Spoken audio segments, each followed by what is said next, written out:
चलिए एजुकेशन की पाठशाला में फिर से आपका नमस्कार और मैं कुमार रोशन सर आपको बता दूं कि सफलता के 3 गुरु मंत्र होते हैं।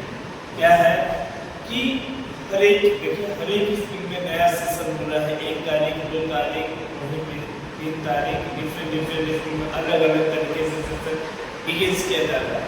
अब नए क्लास में बच्चे लोग जा रहे हैं, नए क्लास में नए संकल्प के साथ नए सेशन में पढ़ाई करना और उसके लिए 3 थिंग्स और यह 3 चीज के ऊपर बात करेंगे। पहला बात करेंगे डिसिप्लिन क्या होता है। डिसिप्लिन का मतलब होता है अनुशासन, दूसरा होता है पेशेंस, पेशेंस का मतलब होता है और तीसरा होता है कंसिस्टेंसी, कंसिस्टेंसी का मतलब होता है निरंतर प्रयास करते रहना। और बात आती है कि आप नए सत्र को लेकर के नए सत्र में नए क्लास में आप जा रहे हो, नए क्लास में आपको क्या करना है, 3 बातों को ध्यान में रखना है। पहला डिसिप्लिन, दूसरा पेशेंस और तीसरा कंसिस्टेंसी।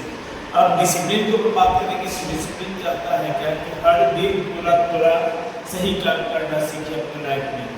बड़ी सफलता का नियम होता है जो अनुशासन देता है, समय पर उठना, समय पर पढ़ना और काम करना और नियमों का पालन करना सबसे बड़ा महत्व होता है। दूसरा बात करेंगे, हम आपको पहले ही बताते पेशेंस, जिसका मतलब होता है धैर्य रखना। अपने सफल रातों रात सफलता जो है नहीं मिलता है, उसके लिए क्या असफलता आए तो घबराना नहीं है, बल्कि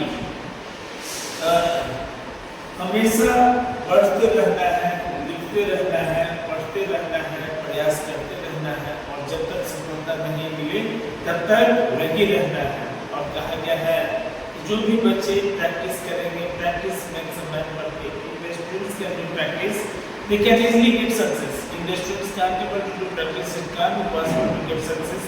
और साथ में many great person have got the success by the help of discipline, patience and consistency. ये 3 चीज को अपने लाइफ में बैठा लीजिए, इस 3 चीज के ऊपर ही आपका सक्सेस है। अब बात आती है कंसिस्टेंसी की, बात आती है निरंतर प्रयास करते रहना है। वही निरंतर प्रयास का मतलब होता है कभी भी बीच में रुकना नहीं, चाहे मन करे या ना करे, रोज मेहनत करना और लगे रहना है। जो लगातार मेहनत करेगा वही जीवन में सफलता प्राप्त करेगा। तो इसी के लेकर के आखिरी बातें मैं आपको बताना चाहता हूँ कि जीवन एक टेस्ट है, खुशियाँ एक रेस्ट है और ज़्यादा सोचना बेस्ट है, क्योंकि हम खुद ही इस संसार में गेस्ट हैं और इसलिए स्वयं खुश रहें और दूसरे को भी खुश रखें, यही हमारे लिए बेस्ट है। और हम यही कहेंगे कि भैया आपको क्या करना है, नए सत्र में लेकर के हमारे हैं तो नए सत्र को लेकर के डिसिप्लिन, पेशेंस, कंसिस्टेंसी, यह 3 चीज को अपने लाइफ में बैठा लीजिए। साथ ही साथ टाइम टेबल, समय को आप तालिका बना लीजिए। इसी के ऊपर सफलता आपको मिलेगी। और हमारे चैनल को भी लाइक करें, एजुकेशन की पाठशाला कुमार रोशन सर।